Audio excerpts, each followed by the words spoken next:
వి gold trusted gold buyers మీరు తాకట్టు పెట్టిన బంగారాన్ని విడిపించి ఈ రోజు ఉన్న మార్కెట్ ధరకు కొనబడును. అయితే ఇయాల ఎందుకు వచ్చినాం ఆమన్గల్ అంటే ఒకటే ఒక కారణంతో వచ్చినాం. పోయిన వారం అన్న కుసోయను జర కుసో. పోయిన వారం రేవంత్ రెడ్డి నియోజకవర్గం కొడంగల్ పోయినాం. ఆడ పోయినాక అనిపించింది మరి రేవంత్ రెడ్డి ఏమో కొడంగల్కు వలస పోయిండు. నిజానికి రేవంత్ రెడ్డి ఊరు మీ కల్వకుర్తి తాలూకాలనే ఉంటుంది, తెలుసా మీకు? ఈయనే అన్న ఉంటుంది దగ్గరనే. ఇక అంటే తాలూకా అయితే కల్వకుర్తే కదనే. ఏమో మరి ఎట్లా అయిపోయిందంటే పరిస్థితి, రేవంత్ రెడ్డి మావోడు కాదంటే మావోడు కాదంటారు చూడు, అట్లా అయిపోయింది కథ. మాది కాదు అచ్చంపేట అంటారు. అరే మీ మీద రుద్దుతలేంతా మీ ఆగు. అయితే నేనేమనుకున్నా అంటే కొడంగల్ పోయినాం, మరి కొడంగల్లోనేమో ఎవరికి న్యాయం చేయలేదు, అక్కడ రుణమాఫీ కాలేదు, రైతు బంధు టకీమన్నాడు, టకీ లేదు ఏది లేదు, తులం బంగారం రాలేదు, ఆడబిడ్డలకు 2500 రాలేదు. అదేవిధంగా ఏ ఒక్క 420 హామీలు ఇచ్చి దొంగ మాటలు చెప్పి నంగనాచి మాటలు చెప్పి గెలిచిండో ఒక్కటంటే ఒక్క పని సొంత నియోజకవర్గంలో చేయలేదు. మరి సొంత తాలూకా ఎక్కడనైతే పుట్టి పెరిగిండో, ఏ కల్వకుర్తి తాలూకాలనైతే పిల్లని చేసుకున్నాడో అత్తగారి ఇల్లు కూడా ఇక్కడనేనట. మరి కనీసం అత్తగారి ఊళ్ళకి ఏమైనా చేసిండా, సొంత ఊరికి ఏమైనా చేసిండా అని చెప్పి అనుమానంతో ఇక్కడికి వచ్చినా. మీరు నాకు సమాధానం చెప్పాలి, నేను ప్రశ్న అడుగుతా, దయచేసి సమాధానం చెప్పాలి. రేవంత్ రెడ్డి గారు పిసిసి అధ్యక్షుడిగా ఉన్నప్పుడు ఎన్నికలకు ముందు ఒక మాట చెప్పిండు, మీరు 2 లక్షల రుణమాఫీ తీసుకోండి, నేను వస్తున్నా 2 లక్షల లోన్ తెచ్చుకోండి. కేసీఆర్ 1 లక్ష రూపాయలు రుణమాఫీ చేసిండు, అట్లా అయినోళ్ళు రైతులు కూడా అర్జెంటుగా బ్యాంకు కురుకుని నేను వస్తున్నా, రాగానే ఎంబడే డిసెంబర్ 9 నాడు సంతకం పెడతా, 2 లక్షల రుణం మాఫీ చేస్తా అని చెప్పిండు. ఇక్కడ ఒక్కసారి రుణమాఫీ అయిన వాళ్ళందరూ శైలా పట్టాల. అరే కొంతమంది కన్నా అయిందే, కాలేదా? కాని వాళ్ళందరూ శైలా పట్టాల గట్టిగా, కాలేదా? 2 లక్షల రుణం అయిందా కాలేదా? కాకపోతే గట్టిగా చెప్పాలి, కాలేదా? రాలేదా? రైతు బంధు వచ్చిందా? టకీ వడ్డాయా పైసలు? గట్టిగా చెప్పండి, వినబడతలేదు. రాలేదా? తులం బంగారం వచ్చిందా? రైతు కూలీలకు 12,000 వచ్చినాయా? ఏమొచ్చింది మరి ఇప్పటికి? 14-15 నెలల ఏమై కల్వకుర్తిలో రియల్ ఎస్టేట్ బాగున్నదా? అది కూడా వీకిందా? ఎందుకంటున్నా అంటే 1 కాదు 2 కాదు, ఇవాళ రాష్ట్రంలో గత 6 నెలల నుంచి అన్ని జిల్లాలు తిరుగుతున్నాం. మొన్ననే ఆదిలాబాద్ పోయినా, మహబూబాబాద్ పోయినా, నల్లగొండ పోయినా, పరిగి పోయినా, చేవెళ్ల నియోజకవర్గం పోయినాను. ఆఖరికి ముఖ్యమంత్రి రేవంత్ రెడ్డి సొంత నియోజకవర్గం కొడంగల్ పోయి ఈరోజు ఆమన్గల్కు మీ కల్వకుర్తికి ఇవాళ ఇక్కడికి వచ్చినాం. ఎందుకు వచ్చినామంటే కారణం ఒకటే, 10 ఏళ్ళు కేసీఆర్ ఉన్నప్పుడు రైతు ఒక రాజులాగా ఎవ్వల దగ్గర చేయి జాపకుండా బ్రహ్మాండంగా బతికిన మాట వాస్తవం. అయితే గట్టిగా చప్పట్లతో కేసీఆర్ గారికి ధన్యవాదాలు చెప్దాం. 10 ఏళ్ళు మోటార్లు గాలలే, 10 ఏళ్ళు ట్రాన్స్ఫార్మర్లు వేలలే, 10 ఏళ్ళు మీరు ఎవరి దగ్గరకు పోయి అప్పులు అడిగే పరిస్థితి లేకుండే. మీకు కాలం అయిందంటే, నాట్లేసే టైం వచ్చిందంటే బ్రహ్మాండంగా టింగుమని రైతు బంధు పడుతుండే. ఇక కేసీఆర్ టింగుమని రైతు బంధు వేసిండు కదా, నేను కూడా మళ్ళీ టింగు అంటే బాగుండదని రేవంత్ రెడ్డి కొత్త పదం పట్టుకున్నాడు, టకీమని పడతాయి అన్నాడు. ఇవాళ నేను అందుకే అడుగుతున్నా అందరినీ, టకీ లేదు టుకీ లేదు, ఏది దిక్కు లేదు. ఇప్పటికి మొత్తం తిరిగి నేను కూడా తెలుసుకుంటున్నా. జర వెనకాల వదిలిపెట్టకురా, నాకు దండం పెడతావు, ఆగురా బయట దండం పెడతా. పాల పైసలు రాలే, అర్థమైంది చెప్తావు, దండం పెడతావు.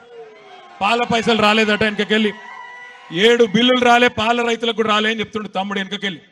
నేనేమంటున్నా అంటే దయచేసి ఒక్క మాట ఆలోచన చేయండి, మీరు ఆలోచన చేయండి జాగ్రత్తగా. రైతు బంధు కేసీఆర్ బిచ్చమేసినట్టు 10,000 ఇస్తున్నాడు, నేను 15,000 ఇస్తా అన్నాడు. ఇప్పటిదాకా కనీసం 10% మందికి కూడా రైతు బంధు వేయలే. రైతు రుణమాఫీ 2 లక్షలు జన్మదినం 2 సార్లు అయిపోయింది ఈయన గద్దెనెక్కినాక, కానీ ఇప్పటి వరకు చారాన కూడా రుణమాఫీ చేయలే. బోనస్ అన్నాడు, 500 బోనస్ వచ్చిందా? 500 బోనస్ అన్నాడు. 10% మందికి కూడా ఇయాలటి వరకు బోనస్ పడలే. అది మాత్రమే కాదు, ఇక మా ఆడబిడ్డలకైతే అరిచేతుల స్వర్గం చూపెట్టిండు. ఏమన్నాడు? అత్తకు 4000, కోడలకు పడ్డాయా? మరి మీరు అవద్దని చెప్తున్నారు నాకు తెలుసు. ఎందుకంటే జర లొల్లి పెట్టకుర్రా బై, దండం పెడతా. మీ చెవుల జోరిగా లెక్క మీరెక్కడ దొరికి రాగురి. మీరు అవద్దని చెప్తున్నారు. ఎందుకంటే రేవంత్ రెడ్డి రాష్ట్రం అంతా ఇచ్చినా ఇయ్యకపోయినా అత్తగారి ఇల్లు ఉంది కదా, లేకపోతే ఇంట్లో భార్య కూడా పోయేటది. మీకైతే ఇచ్చింటాడు. ఇచ్చిండా? 2500 పడ్డాయా? టకీ లేదా? మరి ఎట్లెట్లా అయిపోయా? మరి అత్తగారు వాళ్ళకు కూడా ఎవడ నల్లుడు ఇవ్వాలి కదా. ఏం చెప్పిండు? ముసలోళ్ళకు 4000, కేసీఆర్ ముసలవ్వకో ముసలయ్యకో ఇస్తున్నాడు, నేను ఇద్దరికి ఇస్తా. మీరు ఆడబిడ్డలందరికీ సోనియమ్మ చెప్పింది నెలకు 2500 ఇస్తా అన్నాడు.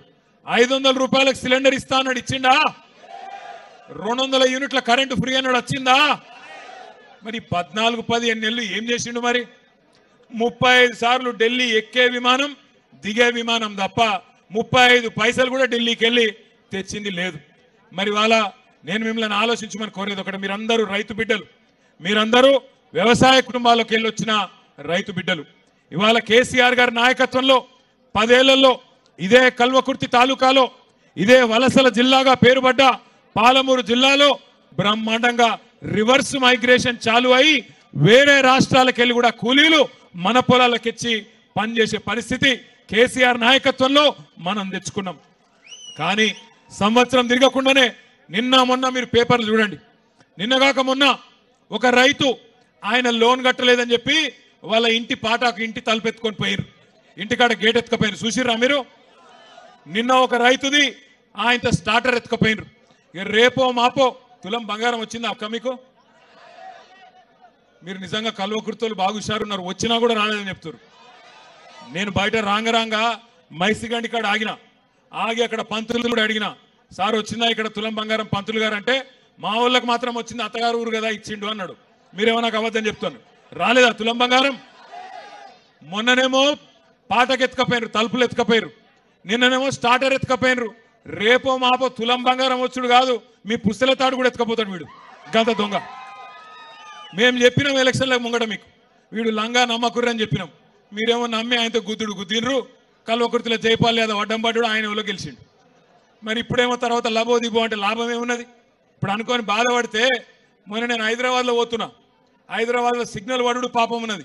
సిగ్నల్ పడితే పక్కకు ఆటోనో బండో ఏదో ఒకటి వస్తుంది, వాళ్ళు మనం చూడంగానే అన్నా బాగున్నావా అంటారు. బాగానే ఉన్నా, ఏం సంగతి తమ్మి అంటే, ఆటో డ్రైవరు ఆయన పేరు మహమూద్ అంటుండు. క్యాలే మహమూద్ భాయ్ అంటే, క్యాలే సా పూరా బర్బాద్ హై, కుచ్ నహీ హో రహా అన్నాడు. మరి క్యా కర్నా అన్నా, క్యా కర్నా కుచ్ భీ నహీ కర్ సక్తే క్యా అన్నాడు.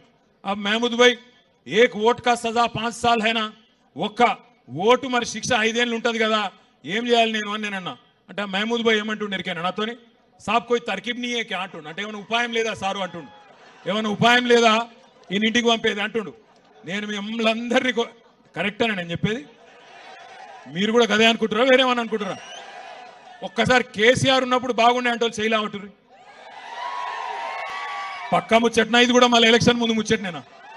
పక్కానా ఈసారి? అర్థమైందా మొత్తం కాంగ్రెస్ మోసం, రేవంత్ రెడ్డి మోసం అందరికి అర్థమైందా?